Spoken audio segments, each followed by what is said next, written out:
مگر یا ایھا الذین آمنو، اے ایمان والو، اپنوں کا، صرف اپنوں کو جو ایڈریس کیا ہے وہ 99 مرتبہ 89 ٹائمز، اور وہ سارے کے سارے ایڈریس صرف مدینہ میں ہیں، مکہ میں ایک بھی نہیں ہوا۔ مکہ کے زمانے میں ایک بار بھی اللہ یا ایھا الذین آمنو کہہ کے مخاطب نہیں ہوا۔ قربان جائیں تیری چوٹ، ہائے ہائے ہائے، اب پتہ نہیں یہ بات کہاں کہاں جا پہنچتی ہے۔ 13 برس کا زمانہ، ایک بار بھی اللہ نے مکہ میں یا ایھا الذین آمنو کہہ کے ایڈریس نہیں کیا۔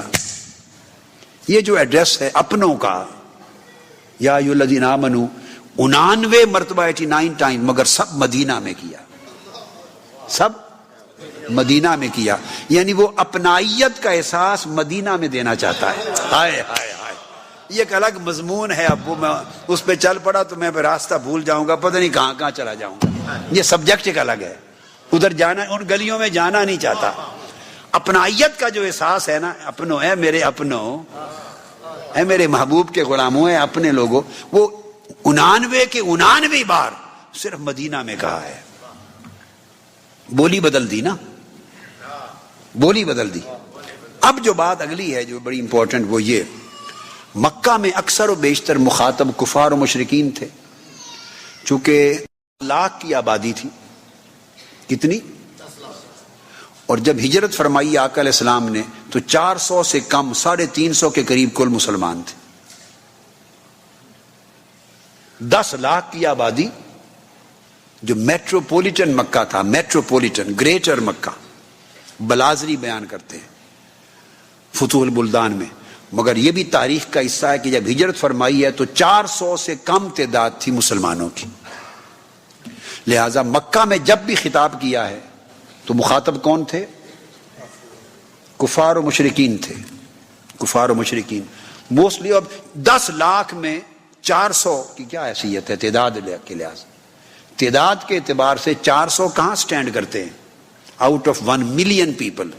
اس لیے مکہ میں جب بھی خطاب کیا تو مخاطب کفار و مشرکین تھے، تو چونکہ اوور ویلمنگ میجورٹی ان کی تھی، اس لیے وہاں کبھی خطاب میں ٹائٹل یا ایھا الذین آمنو یوز نہیں کیا۔ اوور ویلمنگ میجورٹی ان کی تھی، اباؤٹ 1 ملین پیپل۔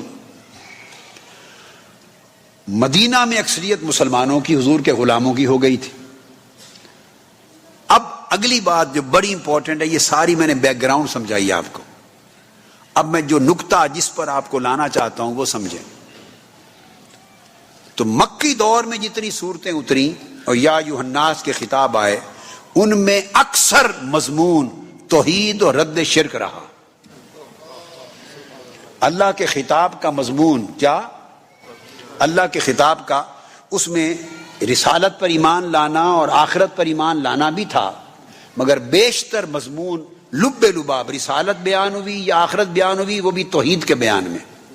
تو بیشتر مضمون مکہ میں جہاں کفار و مشرکین تھے کیا رہا؟ توحید اور رد شرک۔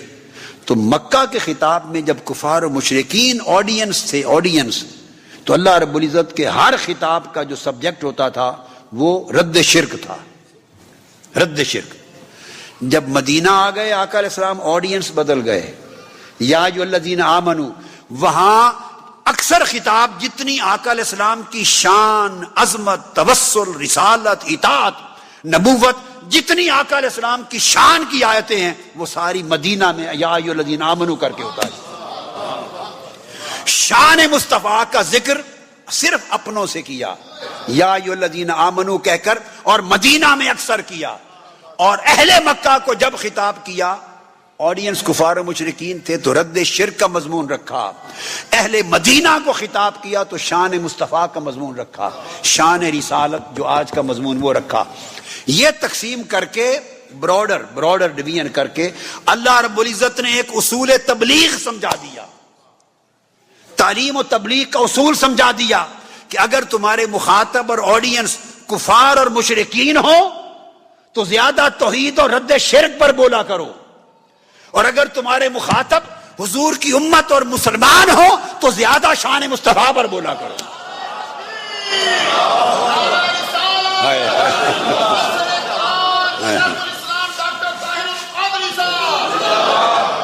اللہ پاک نے قاعدہ مقرر کر دیا، قرآنی قاعدہ، ایک اصول قرآن مقرر کر دیا، اصول دعوت، اصول تبلیغ، اصول تربیت، ہر ایک حد قائم کر دی اللہ رب العزت نے، اور بتا دیا قیامت تک کہ لوگوں اگر تمہارے آڈینس جن کو ایڈریس کر رہے ہو سامعین اگر تو ہیں کفار و مشرکین تو پھر توحید و رد شرک پر زور دو، رد شرک پر زور دو، تاکہ کفار و مشرکین کو شرک سے نکالا جائے اور توحید کی طرف لایا جائے۔ اور اگر آڈینس پہلے ہی مسلمان ہیں، غلامان مصطفیٰ ہیں، امت محمدی ہے، تو پھر انہیں تو شرک کی مرض کوئی نہیں۔ وہ آڈینس ہو تو پھر شان مصطفیٰ بیان کیا کرو تاکہ ان کے دلوں میں عشق مصطفیٰ ڈالا جائے، ادب مصطفیٰ سکھایا جائے اور شان مصطفیٰ کا تصور ان کو عطا کیا جائے۔ اب یہ سمجھنے والی بات یہ ہے، اب آپ کو کرائیٹیرین دیتا ہوں، ایک پیمانہ بڑا ایزی کر دیا بالکل، وہ یہ کہ کسی خطیب کو، عالم کو، مبلغ کو، کسی کو دیکھیں، اب وہ خطاب کر رہا ہے اور خطاب کر رہا ہے امرتسر میں جا کے نہیں، یعنی سکھوں کو نہیں خطاب کر رہا، ہندوؤں کو خطاب نہیں کر رہا، مشرکوں کو خطاب نہیں کر رہا، خطاب کر رہا ہے وہ لاہور میں، خطاب کر رہا ہے راولپنڈی میں، اسلام آباد میں، خطاب کر رہا ہے مسلمانوں کے اجتماع میں، خواہ امریکہ ہو، خواہ وہ لنڈن ہو، خواہ وہ نیو یارک ہو، خواہ نیو جرسی ہو، خواہ ہیوسٹن ہو، خواہ آپ کا ٹیکسس ہو، ڈیلس ہو، شکاگو ہو، لاس اینجلس ہو۔ میں نے کرائیٹیرین قرآن کا، قرآنک کرائیٹیرین دے دیا، اگر اس کا آڈینس مسلمان ہے، حضور کی امتی ہیں، مسلمان ہیں، اور زور سارا لگا رہا ہے شرک پر، رد شرک پر، مسلمان اس کے آڈینس ہیں اور مضمون اس کا توحید و رد شرک ہے سارا اوور ویلمنگلی، تو سمجھ لیں کہ یہ اللہ سے پھر گیا ہے، یہ اللہ سے پھر گیا ہے۔ توحید کا نام لیتا ہے مگر توحید اس کے دل میں نہیں ہے، اللہ کی قدر اور عزت نہیں ہے، اللہ کے بتائے ہوئے اصول دعوت و تبلیغ کا منکر ہے کہ جو طریقہ اللہ نے قرآن میں اپنایا اس سے ہٹ گیا ہے، کہ آڈینس مسلمان ہیں، مضمون رد شرک چل رہا ہے۔ خدا کا طریقہ اپناؤ، اگر آڈینس مسلمان ہو تو ایمفسائز زیادہ کرو شان مصطفیٰ پر، حضور کا وسیلہ بیان کرو، مصطفیٰ کی شفاعت بیان کرو، حضور کی بارگاہ کا ادب بیان کرو، حضور کی عظمت بیان کرو، حضور کے معجزات بیان کرو، جیسے اللہ نے اہل مدینہ کو سب حضور کی شانیں سکھائی ہیں۔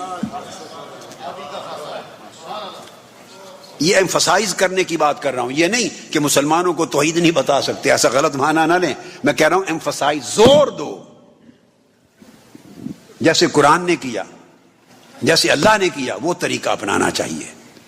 اب ہمارے ہاں یہ ایک مرض دعوت ایسی بن گئی ہے اور تبلیغ کا جو اصول ہے اس میں ایک ایسی مرض اور خرابی آ گئی ہے کہ مسلمانوں کا خطاب اور پوری زندگی رد شرک پر گزاری جا رہی ہے۔ مسلمانوں کو رد شرک پر پوری زندگی لگا دینا گویا قرآن سے انحراف ہے۔